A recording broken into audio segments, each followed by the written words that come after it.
The day I saw my daughter-in-law fling her designer purse into the Hudson River, I felt something inside me break that I never knew was so fragile. She didn't look back, she just turned and vanished into the chilly Manhattan afternoon crowd. Today, I'm going to tell you something I never thought I would share. And if for even a second this feels familiar, I only ask that you like this video and subscribe. It will help me keep opening my heart. My name is Eleanor, and I'm 73 years old. I live in a small apartment in Queens, where the subway rattles beneath my feet every morning at exactly 6:15. The sound used to comfort me. It meant the world was moving, that life was happening all around me. Now it just reminds me how alone I've become. That morning, I had been sitting by my kitchen window, watching the steam rise from my coffee cup. The apartment smelled like the lavender air freshener I bought at the corner bodega, trying to mask the staleness that seems to cling to everything when you live alone for too long. I was wearing my blue cardigan, the one with the small hole near the left elbow that I keep meaning to fix but never do. My hands, spotted with age and swollen from arthritis, trembled slightly as I reached for my phone. One new message. From Jessica, my daughter-in-law. My heart did that little skip it always does when I think maybe today will be different. Maybe today they'll remember I exist. Can't make brunch today. Something came up. No apology. No explanation. No suggestion for another time. Just those 8 words that felt like a door slamming shut. I stared at that message for what felt like hours. The coffee grew cold in my hands. Outside, people hurried past my window, bundled in coats, carrying briefcases and coffee cups, living their lives. I wondered if any of them had children who forgot they existed. If any of them knew what it felt like to love someone so much it hurt, only to have that love treated like an inconvenience. You see, I had planned this brunch for weeks. I had cleaned my apartment until my knees ached. I had gone to the grocery store in Astoria, walking slowly through the aisles with my little cart, picking out fresh bagels from Bagelry, the good cream cheese, the lox that costs more than I usually spend on food in a week. I had set the table with my good china, the set my husband gave me for our 20th wedding anniversary. The plates that had seen so many family dinners, so many celebrations, now mostly gathering dust in my little cabinet. I had even bought flowers. Yellow tulips from the Korean grocery store on Northern Boulevard. They sat in a mason jar in the center of my dining table, bright and hopeful, like I used to be. But Jessica had something better to do. She always had something better to do. I want you to understand something about my son Michael. He's 45 now, with graying temples and laugh lines around his eyes that remind me so much of his father.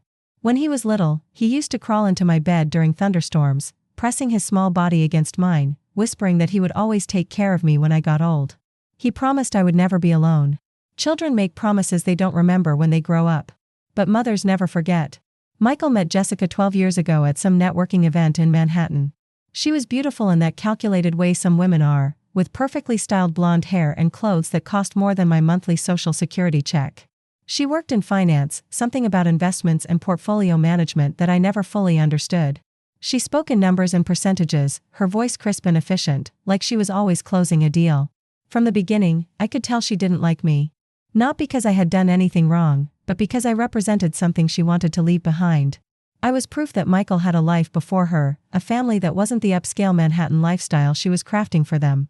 At their wedding, held at some expensive venue in the Hamptons, I felt like a stranger. I wore my best dress, the navy blue one I had bought at Macy's during a rare sale, and I tried to smile as photographers captured every moment of their perfect day. But I could see it in Jessica's eyes when she looked at me. I was an obligation. A duty. Something to be managed. The first time I offered to help them financially, Michael had just started his tech startup in Brooklyn. It was his dream, this company that would revolutionize something or other. I didn't understand the details, but I understood the look in his eyes when he talked about it. It was the same look he had as a boy when he built elaborate structures with his Lego blocks, his face glowing with possibility. "Mom, I can't ask you to do that," he said when I offered him $20,000 from my savings account. We were sitting in his small apartment in Park Slope, boxes still unpacked from their recent move. Jessica was at the kitchen counter, her laptop open, typing furiously. She looked up when I made the offer, and for just a moment, I saw something flash in her eyes. Interest. Calculation. "You're not asking," I told him. "I'm offering. This is your chance, Michael. Take it." That $20,000 was nearly half of everything I had saved from 40 years of working as a secretary at a law firm in Midtown. It was money I had planned to use for my retirement, maybe a small vacation, or repairs on my apartment. But seeing the hope in my son's eyes, I knew it was worth it. Family is worth everything. Jessica didn't say thank you. Not then, not ever. But she did start calling me more often after that. Usually when they needed something. The second time was 2 years later. Their first child, Emma, was born, and they needed help with the down payment on a house in Westchester. "Mom, property values are only going up," Michael explained over dinner at an expensive restaurant in Soho that Jessica had chosen. "This is an investment in our future. In Emma's future." $15,000 that time. More money from my dwindling savings account. I signed the check at that restaurant table, my hand shaking slightly from the medication I was taking for my blood pressure. Jessica watched me write the numbers, her manicured nails tapping against her wine glass. "This is so generous of you, Eleanor," she said, her voice honey-sweet. "Emma will grow up knowing how much her grandmother loves her." But Emma didn't grow up knowing me at all. The visits became less frequent once they moved to their suburban house with the perfect lawn and the 3-car garage. Suddenly, Queens was too far away. Too inconvenient.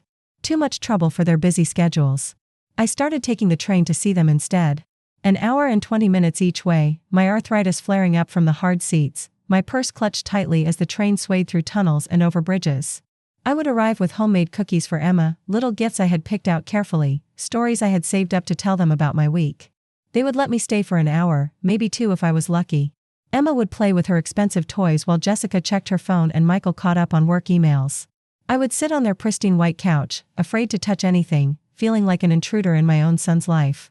"Mom, you don't have to keep coming out here so often," Michael said to me one day as he drove me back to the train station. "I know it's a long trip." What he meant was, "Please stop coming so often."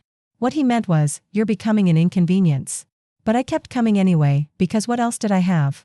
The third time Jessica asked for money, she didn't even pretend it was for Michael's business or Emma's future. It was for something she called an opportunity. She had found some investment property in Queens, ironically enough, not far from where I lived. Derelict buildings that could be renovated and flipped for a profit. "It's basically guaranteed money," she explained over coffee at a Starbucks near my apartment. She had driven out to see me, which was unusual enough that I knew she wanted something significant. "The neighborhood is gentrifying so fast. In 2 years, these properties will be worth triple what we pay for them now." $30,000. Everything I had left except for a small emergency fund. I should have said no. Every instinct I had screamed at me to say no. But Jessica had brought Emma with her that day, my granddaughter who was now 6 years old with pigtails and a gap-toothed smile. Emma climbed into my lap while Jessica talked about profit margins and return on investments, and I breathed in the sweet smell of my granddaughter's shampoo. "Grandma Eleanor, are you going to help Mommy with her business?" Emma asked, and the innocence in her voice broke something inside me. I wrote the check that afternoon. Jessica folded it carefully and put it in her expensive leather wallet. "You won't regret this," she promised. "This is going to change everything for our family." She was right about that, but not in the way she meant. That was 3 years ago. I never saw a penny of profit from those properties. When I asked about it, Jessica would give me vague answers about market conditions and unexpected expenses. The buildings were taking longer to renovate than expected. There had been problems with permits. The economy had shifted. Always excuses. Never explanations. My own financial situation became precarious. I had to choose between my arthritis medication and groceries some months. I learned to make soup from bones and vegetables that were past their prime, stretching every dollar until it screamed. My apartment developed problems I couldn't afford to fix. A dripping faucet that kept me awake at night. A heating system that barely worked in the winter, leaving me huddled under blankets, wearing layers of sweaters indoors. But I didn't complain. I didn't ask for help.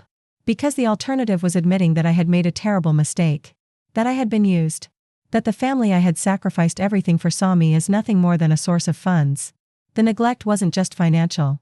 It was emotional, spiritual, soul-crushing in ways that money could never measure. Michael started forgetting to call. Not just occasionally, but systematically. Weeks would go by without hearing his voice. When I tried calling him, I would get his voicemail more often than not. When he did answer, he sounded distracted, impatient. "Mom, I'm in the middle of something. Can I call you back?" But he never called back. My birthday came and went last year without acknowledgement. I waited by the phone all day, checking it repeatedly to make sure it was working. I even called the phone company to verify there wasn't a problem with the line. There wasn't. The problem was that my son had forgotten the day I was born. When I mentioned it during our next conversation, weeks later, Michael was mortified. "Oh God, Mom, I'm so sorry. Things have been crazy at work. Jessica's been managing all our family stuff. I thought she had called you." Jessica had not called me. When I got the flu last winter, a particularly nasty strain that left me bedridden for a week, I made the mistake of calling Michael for help. "I just need someone to pick up some groceries," I told him. "Maybe some orange juice and soup." I haven't been able to keep much down. Mom, we're actually out of town this week. Jessica has a business conference in Miami. Can you maybe ask one of your neighbors? Out of town. While I was sick and alone, they were on what was essentially a vacation. Because Jessica's business conference included spa treatments and golf, if her Instagram posts were any indication. My neighbor Maria, a woman from the Dominican Republic who lived in the apartment next door, was the one who helped me. She brought me homemade chicken soup and sat with me while I ate it, her warm hand on my forehead checking for fever. Where is your family? She asked in her accented English. You have a son, yes? Why he no come? I didn't have an answer for her. Not one that made any sense. Christmas was the worst. They invited me, but it felt like charity. I took the train out to Westchester, carrying carefully wrapped presents I couldn't afford, wearing my best dress that was starting to show its age. Their house was decorated like something from a magazine, with a 12-foot tree and lights that must have cost more than I spend on food in a month. Emma, now 7, barely looked up when I arrived. She was absorbed in some electronic device, her attention split between a tablet and a smartphone that was more advanced than anything I owned. Hi, Grandma Eleanor, she said without taking her eyes off the screen. I had brought her a hand-knitted sweater, something I had worked on for months, choosing the yarn carefully, following a pattern I had found in a library book. It had taken me weeks to complete, my fingers cramping from the repetitive motions, my eyes straining to see the stitches in my poorly lit apartment. Emma opened the present with polite disinterest, then immediately set it aside to return to her devices. Thanks, Grandma. Jessica opened my gift to her with a smile that didn't reach her eyes. A scarf I had knitted in her favorite color, or what I thought was her favorite color. Oh, Eleanor, you shouldn't have, she said, and I realized she meant it literally. Don't make me gifts I won't use. Don't waste your time and effort on things I don't want. But the moment that truly broke my heart came during dinner. Jessica had hired a catering company to prepare the meal, the kind of elaborate spread that appeared in magazines. Turkey, prime rib, sides I had never heard of, wines that cost more than I spent on groceries in a month. I had offered to bring something, maybe my famous apple pie that Michael used to love as a child. Oh no, we've got everything covered, Jessica had said quickly. Just bring yourself. So I sat at their dining room table, eating food prepared by strangers, feeling like a stranger myself. The conversation flowed around me about people I didn't know, places I had never been, experiences I could never afford. Jessica talked about their upcoming vacation to Aspen, their plans to renovate the kitchen again, Emma's acceptance into an exclusive private school. At one point, Michael started to tell a story about his childhood, about the Christmas when I had worked extra shifts for weeks to buy him a bicycle he had wanted. Mom didn't have much money, but she made sure I got that bike, he began, his voice warm with memory. Jessica interrupted him. That's sweet, but Emma, tell Daddy about your ballet recital. The subject changed, and the story of my sacrifice was swept away like crumbs from the table. I sat there, invisible in my own son's house, while they planned a life that had no room for me in it. But the moment I knew I was truly lost to them came later that evening. Michael was in the kitchen, talking on his phone with someone from work. Jessica was upstairs, putting Emma to bed. I was sitting in their living room, looking at photo albums on their coffee table. Every picture showed their perfect life. Vacations to Europe, birthday parties for Emma with elaborate themes and expensive decorations, professional family portraits taken at scenic locations. I flipped through page after page, looking for myself. Looking for any evidence that I was part of this family I had given everything to support. I wasn't in a single photograph. Not one. It was as if I had been systematically edited out of their lives, a ghost who existed only when they needed something. I closed the album and sat back on their expensive couch, the weight of my realization settling on my chest like a stone. I wasn't family. I was a resource. A bank account with feelings. A convenient source of funds and free babysitting that they could call upon when necessary and ignore when it wasn't. Do you know what that feels like? To realize that the people you love most in the world see you as nothing more than a utility? To understand that every sacrifice you made, every dollar you gave, every moment of your time was taken for granted, expected rather than appreciated?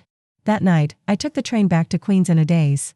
The car was nearly empty, just me and a few other late-night travelers, the fluorescent lights flickering overhead as we rumbled through the darkness. I stared at my reflection in the window, seeing a tired old woman with sad eyes and hands that had given away too much. When I got home, I sat at my kitchen table and wrote out a list of everything I had given them over the years. The money first, adding up to nearly $70,000. Then the time.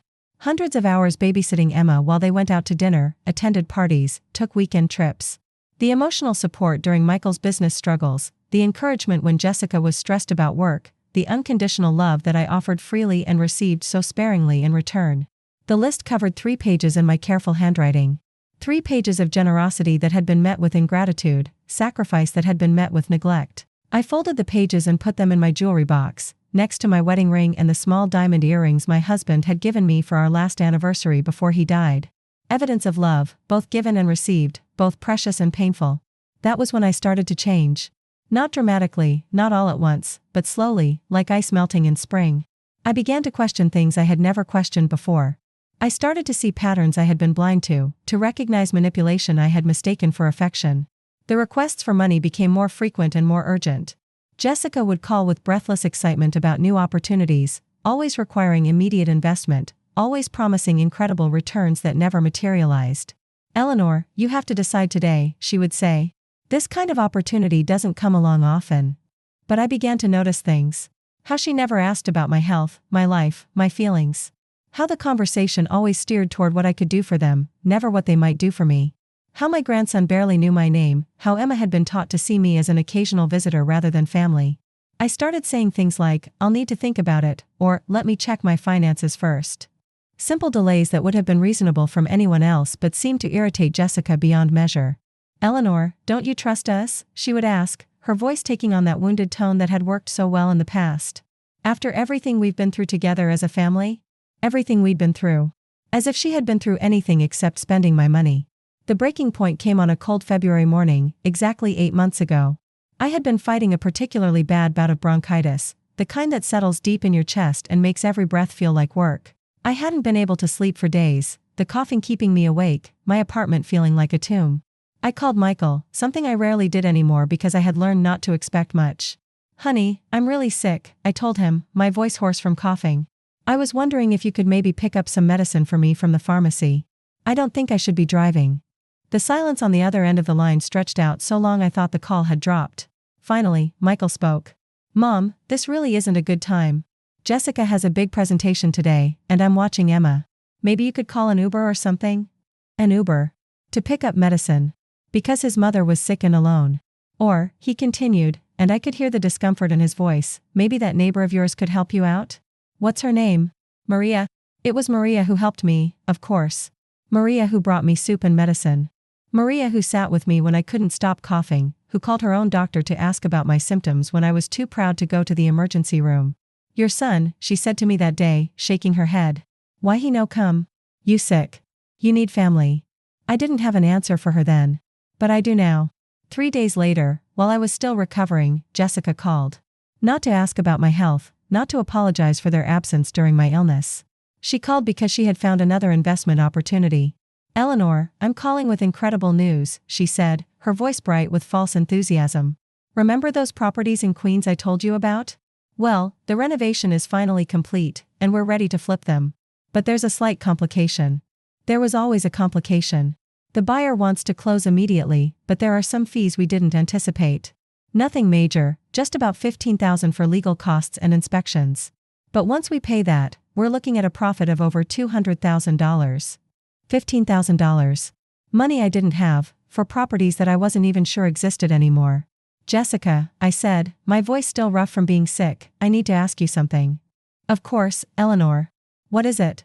"In the 3 years since I invested in those properties, have you ever sent me documentation?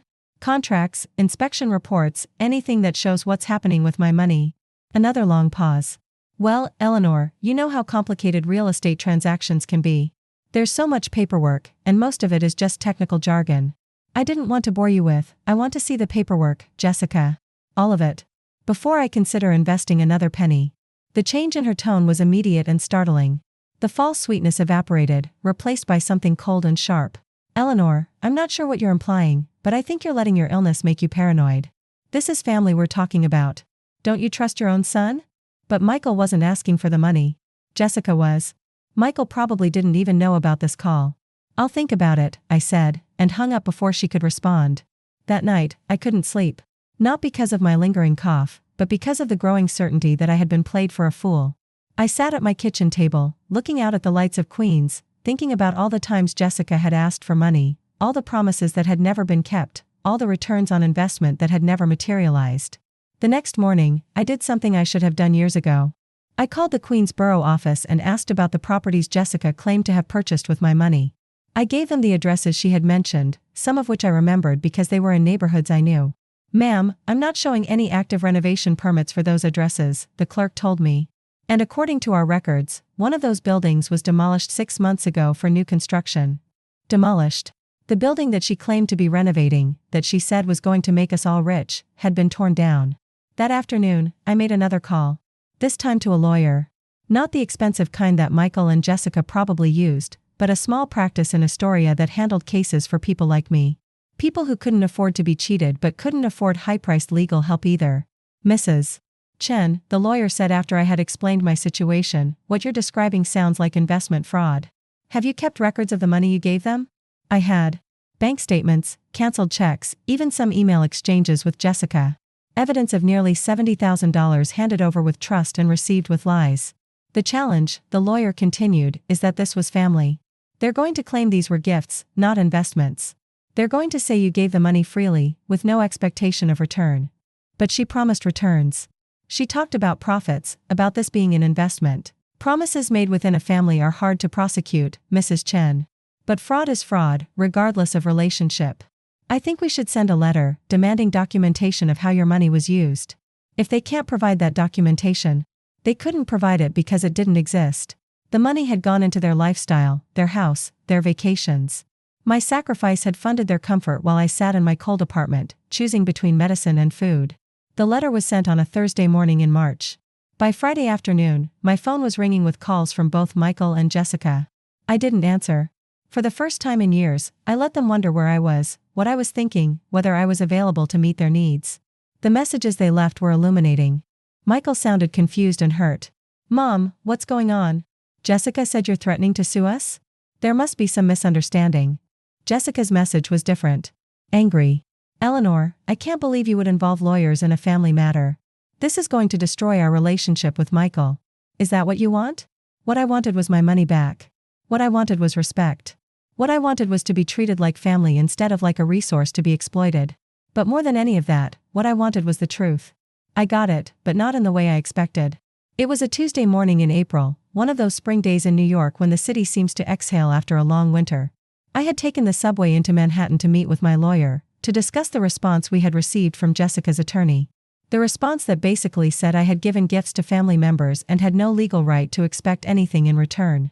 After the meeting, I decided to walk for a while.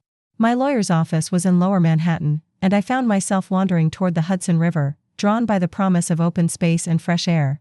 The city had always overwhelmed me a little, but that day I felt oddly at peace with its noise and energy. I was standing near the railing, watching the water and thinking about my next steps, when I heard a familiar voice behind me. "Just throw it in. Get rid of it." I turned, and there was Jessica, standing about 20 feet away with a woman I didn't recognize. Jessica was holding her purse, that expensive leather bag she carried everywhere, the one that probably cost more than I spent on groceries in 6 months. "Are you sure about this?" the other woman asked. "That's a lot of money to just throw away." "It's not money anymore," Jessica replied. "It's evidence."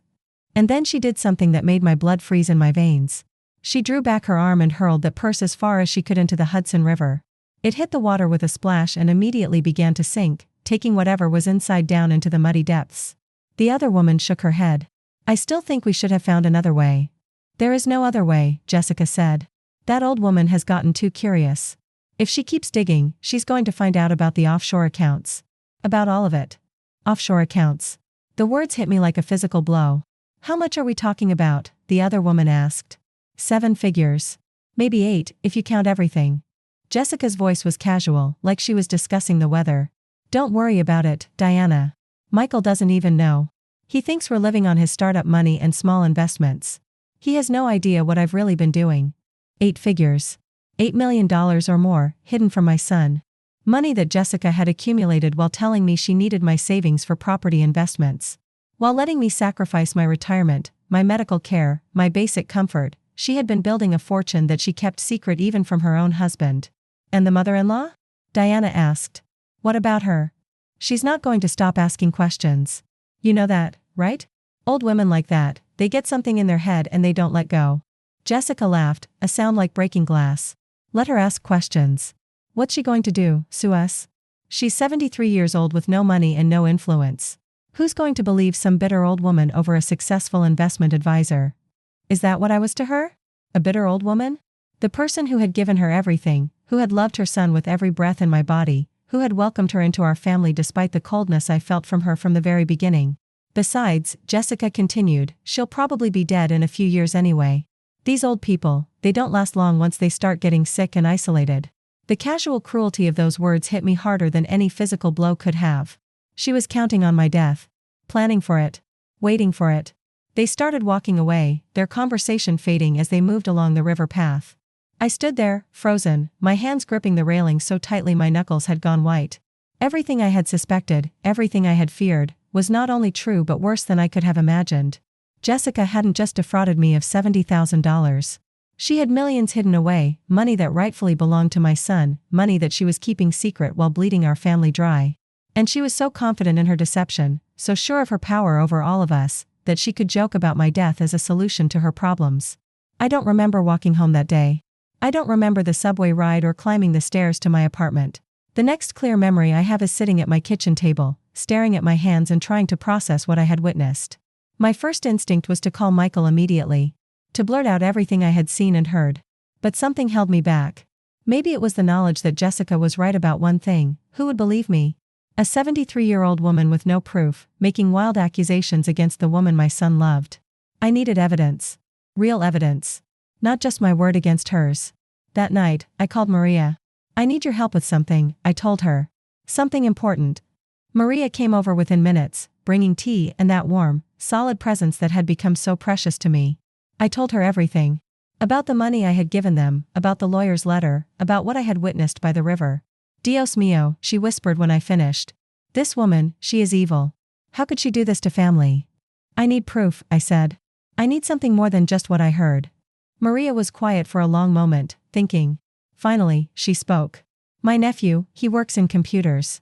He helps people find things on the internet, traces where money goes. Maybe he can help? It wasn't much, but it was something. Maria's nephew Carlos came to see me the next evening, a young man in his 20s with kind eyes behind thick glasses. My aunt told me what happened, he said. I want to help, but I need you to understand something. If this woman is as smart as you say, finding her hidden money is going to be very difficult. I'm not asking you to find the money, I told him. I just need proof that it exists. Something I can show my son. Carlos worked his computer magic for 3 days, diving deep into public records and financial databases that I didn't know existed. What he found was a trail of companies, shell corporations with names that meant nothing, all somehow connected to Jessica's business activities. Mrs. Chen, he said when he came back with his findings, your daughter-in-law is very good at hiding money. But she made one mistake. She used the same lawyer to set up several of these companies, and that lawyer filed all the paperwork with the same address. An address in the Cayman Islands. The Cayman Islands. Even I knew what that meant. Tax haven. Hidden wealth. Secret accounts. I can't tell you exactly how much money we're talking about, Carlos continued, but based on the number of companies and the filing fees, it's substantial. Millions of dollars. Millions of dollars that my son didn't know about. Millions that Jessica had accumulated while I gave her my life savings, while I went without medicine, while I sat alone in my cold apartment counting pennies. That night, I made a decision. I was going to tell Michael everything. Not in anger, not in revenge, but because he deserved to know who he was married to. He deserved to know that the woman he loved was capable of such deception, such calculated cruelty. But first, I was going to give Jessica one last chance to do the right thing. I called her the next morning. For once, she answered on the first ring. Eleanor? What a surprise. How are you feeling? Better, I hope? The false concern in her voice made my stomach turn. I'm fine, Jessica. I was calling because I wanted to talk to you about something. In person. Oh. Her tone became guarded. What about? I think you know what about. A long pause. Eleanor, if this is about that silly lawyer's letter, I think we've moved past that. Family disagreements happen. We don't need to make a big deal out of every little thing. Every little thing. $70,000 was every little thing. Can you meet me today? I asked. Somewhere public. There's a coffee shop on Northern Boulevard, near the subway station. I don't think that's necessary, Jessica. I used the voice I had perfected during 40 years of working in Manhattan law offices, the voice that meant business would be conducted whether you liked it or not. We're going to have this conversation. The only question is whether we have it between the two of us, or whether we have it with Michael present. Your choice. Another pause. Fine. What time? 2 o'clock. She was late, of course. I sat in that little coffee shop for 20 minutes, nursing a cup of tea that had long since gone cold, watching the door and wondering if she would show up at all. When she finally arrived, she looked different somehow. Smaller. Less confident than usual. She ordered an expensive coffee drink with a name I couldn't pronounce and sat down across from me, her jaw set in a hard line. All right, Eleanor. What do you want? I want the truth, I said simply. About where my money really went.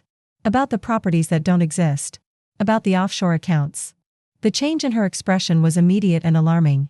Color drained from her face, and her hands, wrapped around her coffee cup, began to shake slightly. I don't know what you think I saw you throw your purse in the river, Jessica. I heard what you said to your friend Diana. About the 7 or 8 figures. About how Michael doesn't know. She stared at me for a long moment, and I could see her mind working, calculating, trying to figure out how much I knew and how much damage I could do. Finally, she spoke. You were spying on me. I was taking a walk. You happened to be there, destroying evidence and bragging about hiding millions of dollars from your husband. Even if that were true, she said, and her voice took on that cold edge I had heard by the river, what exactly do you think you can do about it? You're an old woman with no money and no influence. You think Michael is going to believe you over me? I think Michael deserves to know who he married. Jessica laughed, but there was no humor in it. Michael married exactly who he wanted to marry. A beautiful, successful woman who gave him the life he dreamed of. Do you really think he's going to throw all of that away because his bitter mother-in-law whispers poison in his ear? Those millions you've hidden, I said, ignoring her insults. That money belongs to your family. To Michael. To Emma. You've stolen from your own husband. I've invested wisely while he played with his little startup dreams. Everything I've done for our family's future. By lying to them? By hiding assets that could secure Emma's education, Michael's retirement? By taking money from his mother while you have millions stashed away? For a moment, something almost like shame flickered across her face. But it was gone quickly, replaced by the calculating coldness that was her true nature. Here's what's going to happen, Eleanor, she said, leaning forward. You're going to go home to your little apartment and forget this conversation ever happened. You're going to stop asking questions about investments and property deals. You're going to be grateful for whatever contact we allow you to have with our family, and you're going to keep your mouth shut. And if I don't? If you don't, I will make sure that Michael understands exactly what kind of woman raised him. A bitter, jealous woman who can't stand to see him happy. A woman who would rather destroy his marriage than accept that she's no longer the most important person in his life. The threat was clear and vicious. If I exposed her, she would turn Michael against me completely. She would make sure I lost not just my money, but my son and granddaughter as well. You would really do that? I asked. You would really break up our family to protect your secrets? I would do whatever it takes to protect what I've built, she said. Don't test me on this, Eleanor. You won't like the results. She stood to leave, but I reached out and grabbed her wrist. For a 73-year-old woman, I still had a surprisingly strong grip. There's something you should know, Jessica, I said, looking directly into her eyes. I'm not the same woman who gave you $70,000.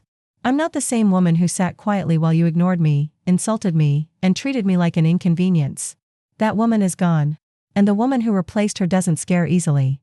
She pulled her wrist free and stood there for a moment, uncertain. What's that supposed to mean? It means I'm done being afraid of losing you. All of you. Because I've already lost you, haven't I? I've been mourning a relationship with my son that ended years ago, I just didn't want to admit it. Eleanor, it means I have nothing left to lose. And a woman with nothing left to lose is the most dangerous person in the world. I left her standing there in that coffee shop, her expensive coffee growing cold on the table. For the first time in years, I felt something I had almost forgotten, power. Not the power that comes from money or influence, but the power that comes from finally understanding who you are and what you're worth. That evening, I called Michael. Hi, Mom, he said, and for once he didn't sound distracted or impatient. How are you doing? I'm good, honey. I was wondering if you could come by this weekend. Just you. There are some things I need to talk to you about. Is everything okay?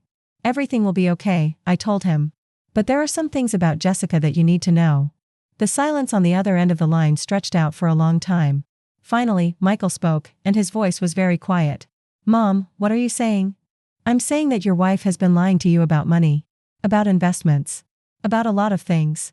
And I think it's time you knew the truth. He came on Saturday morning, looking older than I remembered, his face drawn with worry and lack of sleep.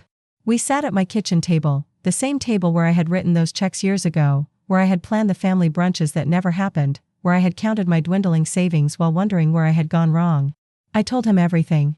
About the properties that didn't exist, about the offshore companies, about what I had witnessed by the Hudson River. I showed him Carlos's research, the documentation of shell corporations and hidden assets, the proof that his wife had been systematically deceiving him for years. Michael listened without interruption, his face growing paler with each revelation.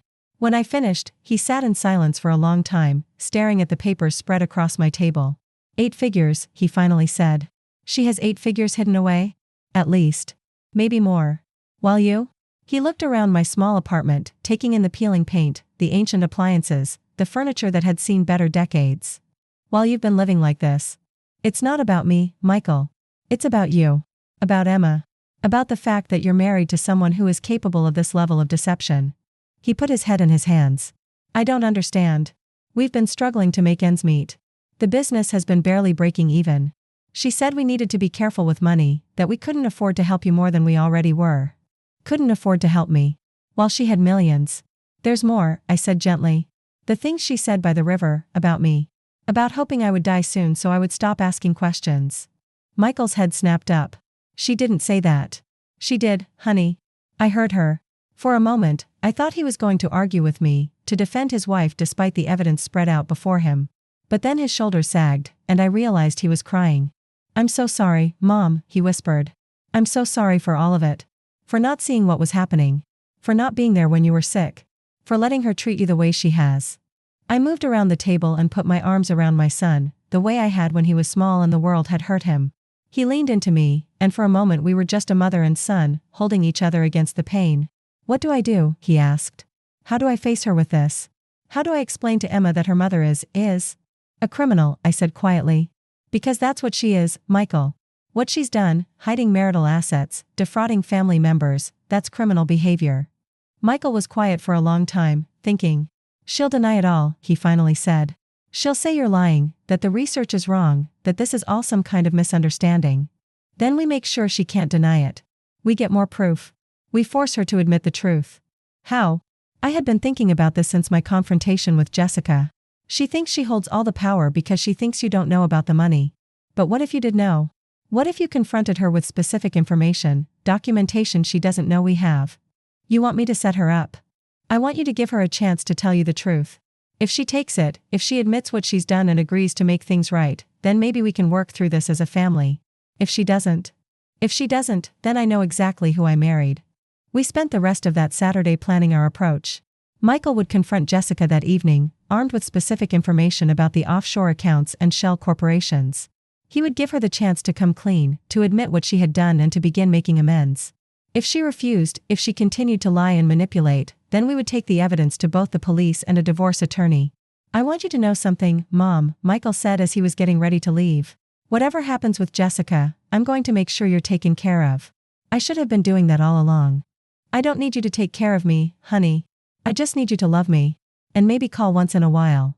I'll do both, he promised. He called me late that evening. She denied everything, he said, his voice flat and tired. Even when I showed her the documentation about the shell companies.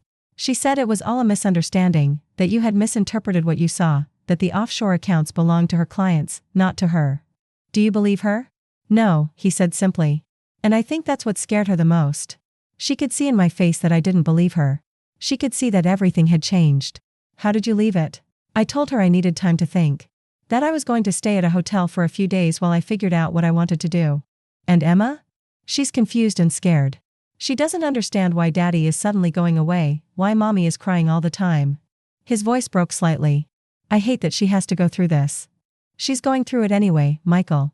At least now she has a chance to grow up with honesty instead of lies.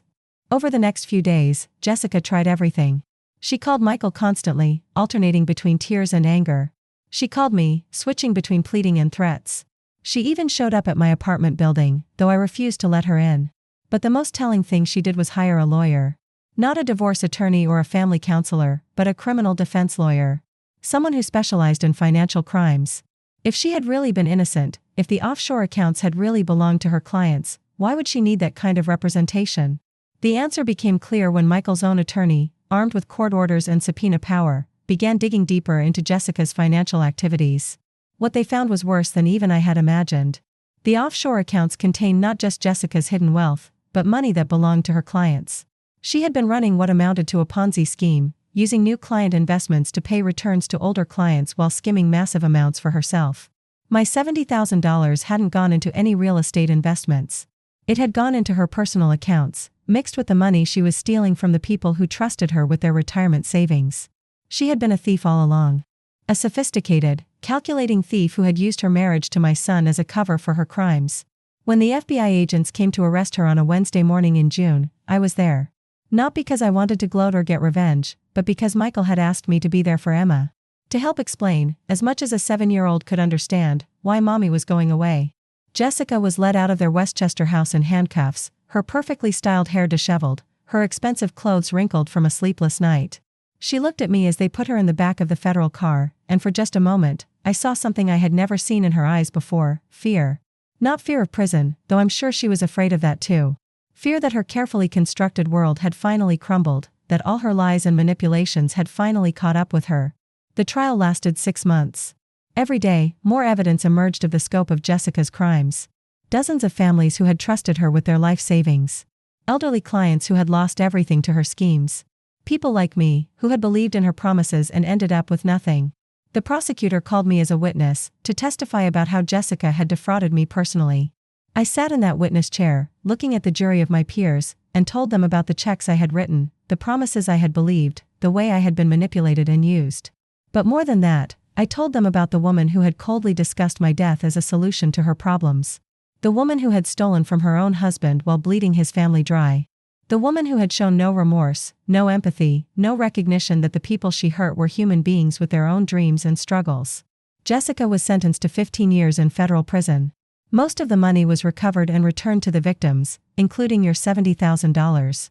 But the money wasn't really the point anymore. The point was that I had found my voice. I had learned to stand up for myself, to demand respect, to refuse to be treated as anything less than a human being deserving of dignity. Michael and Emma moved back to Queens, into a small apartment not far from mine. We see each other regularly now, not because he needs something from me or because I'm babysitting out of obligation, but because we want to spend time together. Emma is learning to know her real grandmother, not the distant figure she had been taught to see me as. We bake cookies together, read books, take walks in the park. She tells me about school and her friends, and I tell her stories about her father when he was her age. Sometimes she asks about her mother, and I try to answer honestly but gently. Mommy made some bad choices, I tell her. But that doesn't mean she doesn't love you. And it doesn't mean any of this is your fault. Children are remarkably resilient. Emma has adapted better than any of us expected. She's in therapy, of course, to help her process everything that's happened, but she's also happy in ways I hadn't seen before. The house in Westchester had been beautiful but cold. Our little neighborhood in Queens is warm, full of families and laughter and the kind of community that Jessica had always looked down on. Michael is rebuilding his life and his business, with the help of the money that was recovered from Jessica's accounts. But more than that, he's rebuilding his relationship with himself, learning to trust his own judgment again after years of being manipulated. I should have seen it, he says sometimes. I should have known what kind of person she really was. She was very good at hiding it, I tell him. That's what made her so dangerous. As for me? I got my money back, plus interest. But more importantly, I got my self-respect back. I got my relationship with my son back. I got my life back. I'm 74 now, and I know I don't have unlimited time left. But the time I do have is mine. I spend it on things that matter, family who loves me, friends who appreciate me, activities that bring me joy. I took up watercolor painting, something I had always wanted to try but never had time for. I painted the view from my window, the skyline of Queens with Manhattan glittering in the distance. I painted memories, my husband's face, my son as a child, the little house where we lived when Michael was growing up. I joined a book club at the local library, where we discuss everything from classic literature to contemporary mysteries. The other members are women like me, women who have lived full lives and have stories to tell. We laugh together, argue about plot points, recommend books to each other. I volunteer at a senior center, helping other elderly people navigate the bureaucracy of Medicare and Social Security. It feels good to use my decades of office experience to help people who are confused and overwhelmed by systems that seem designed to frustrate them. Maria and I have become true friends, not just neighbors who help each other in emergencies. We take the subway into Manhattan sometimes, just to walk around and remember what it felt like to be young in the city. We go to museums and movies, try restaurants that serve food from countries we've never visited. My apartment is different now too. Brighter, warmer, more welcoming. I bought new curtains, bright yellow ones that let in more light. I replaced my old sofa with something more comfortable, something that invites people to sit and stay for a while. I have fresh flowers on the kitchen table every week, not just for special occasions. Emma loves the changes. Grandma's house is so pretty now, she told Michael the other day. It feels happy. It does feel happy. For the first time in years, my home feels like a place where life is lived, not just endured. The hardest part of this whole experience wasn't the betrayal or the financial loss or even the loneliness. The hardest part was learning to forgive myself. To forgive myself for being naive, for trusting too easily, for giving away my power so completely to people who didn't value it. But I've learned something important. Forgiveness isn't about excusing someone else's behavior. It's about freeing yourself from the anger and resentment that ties you to the past. Jessica hurt me terribly, but I'm not going to let her continue hurting me by carrying around bitterness for the rest of my life. I've also learned that it's never too late to start over. At 74, I thought my story was essentially written, that I was just living out the final chapters of a life that had already been determined. But the truth is, every day is a chance to write something new, to make different choices, to become the person you want to be. Last month, I did something I never thought I would have the courage to do. I booked a trip to Ireland, a place I've always wanted to visit but never thought I could afford. Michael wasn't sure I should travel alone at my age, but I reminded him that I had survived 74 years, including the last few very difficult ones. I thought I could handle a week in Dublin. The trip was magical. I stayed in a small bed and breakfast near Trinity College, walked the cobblestone streets, visited the Book of Kells, listened to traditional music in pubs where the average age was probably 40 years younger than mine. I felt like I was 20 again, full of possibilities and wonder. On my last night there, sitting in a pub called the Brazen Head, listening to a young man play guitar and sing traditional Irish ballads, I started crying. Not from sadness, but from joy. Joy at being alive, at being independent, at having the courage to travel thousands of miles by myself to see something beautiful. An elderly Irish woman at the next table noticed my tears and came over to check on me. "Are you all right, love?" she asked in that lovely accent. "I'm perfect," I told her, and I meant it. When I got home, Emma was waiting with a handmade sign that said, "Welcome home, Grandma." She had drawn little shamrocks all around the edges and colored them bright green. "Did you bring me something from Ireland?" she asked, bouncing on her toes with excitement. I had brought her a small Celtic cross necklace and a book of Irish fairy tales. But more than that, I had brought her an example of what it means to be independent, to be brave, to chase your dreams regardless of your age or circumstances. "Tell me everything," she demanded, and I did. We sat at my kitchen table for 2 hours while I told her about the castles and the countryside, about the friendly people and the amazing food, about the feeling of standing on the cliffs of Moher and looking out at the endless ocean. "When I get older, will you take me to Ireland?" she asked. "When you get older, you can take me," I told her. "We'll go together." Michael has started dating again, carefully and slowly. He's not ready for anything serious yet, but he's learning to trust his own judgment about people. He's also been to therapy, working through the trauma of discovering that his marriage was built on lies. "I keep wondering if I'll ever be able to trust another woman completely," he told me recently. "You will," I assured him. "But you'll be smarter about it. You'll know what questions to ask, what red flags to watch for." "Jessica wasn't your fault, Michael. She was very good at what she did. I feel like I failed you. I let her treat you badly, and I didn't even see it. You were being manipulated too, honey. She was an expert at making people see what she wanted them to see. But now you know better. Now we both know better." The other day, I got a letter forwarded from Jessica's lawyer. She's eligible for parole in 8 years, and she wanted to apologize. To tell me that she was sorry for everything she had done, that she had been living with guilt and regret every day since her arrest. I read the letter twice, then put it in my desk drawer. Maybe someday I'll write back to her, but not today. Today, I'm focused on the future, not the past. As I write this, it's a beautiful autumn evening in Queens. The leaves are turning colors, and there's a crisp feeling in the air that promises winter is coming. But I'm not dreading the cold and isolation the way I used to. I have plans for winter. I'm going to continue my painting classes, maybe try sculpting. I'm going to read all the books on my ever-growing list. I'm going to cook elaborate meals for Michael and Emma, and maybe invite Maria and some of my other friends over to share them. I'm going to live, not just exist. Looking back on everything that happened, I realize that Jessica did me a favor, though I'm sure that wasn't her intention. She forced me to confront the truth about my life, about the relationships I had accepted, about the way I had allowed myself to be treated. Without her betrayal, I might have continued living in that limbo of loneliness and neglect, making excuses for people who didn't value me, sacrificing my own needs and dignity for relationships that were already broken. Sometimes the worst thing that happens to you turns out to be the best thing that could have happened. Sometimes you have to lose everything to discover what you're really worth. I'm worth more than I ever imagined. I'm worth respect, honesty, genuine affection. I'm worth taking chances on, investing time in, caring about. Not because of what I can give to others, but because of who I am. And who I am is a woman who has lived through 7 decades of joy and sorrow, triumph and disappointment, love and loss. I am a woman who has raised a son, buried a husband, worked for 40 years, saved her money, and tried to help others whenever possible. I am a woman who made mistakes, trusted the wrong people, and gave away too much of herself. But I am also a woman who learned from those mistakes, who found the strength to stand up for herself, who discovered that it's never too late to change your life. I am Eleanor Chen, and I am 74 years old, and my story is far from over. Now I want to ask you something, and I hope you'll think carefully about your answer. Have you ever been in a situation like mine? Have you ever given to family members or friends, only to realize that your generosity was being taken for granted or even exploited?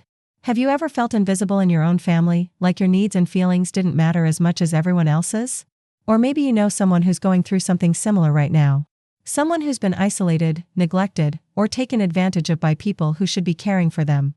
If any of this sounds familiar, please share your story in the comments below. Not for sympathy or pity, but so that others know they're not alone. So that other people who might be struggling with similar situations can see that there is hope, that it is possible to reclaim your life and your dignity, no matter how long you've been living without them.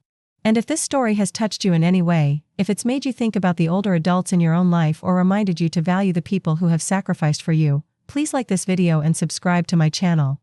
It would mean the world to me to know that my experience has helped someone else, that sharing my story has made a difference in at least one person's life. Because in the end, that's what really matters. Not the money that was stolen or recovered, not the justice that was served or the prison sentences that were handed down. What matters is the connections we make with each other, the ways we help each other heal and grow and find the courage to keep going. Thank you for listening to my story. Thank you for giving me the chance to share my heart with you. And remember, you are never too old to start over, never too late to demand respect, and never alone as long as there are people willing to listen and care.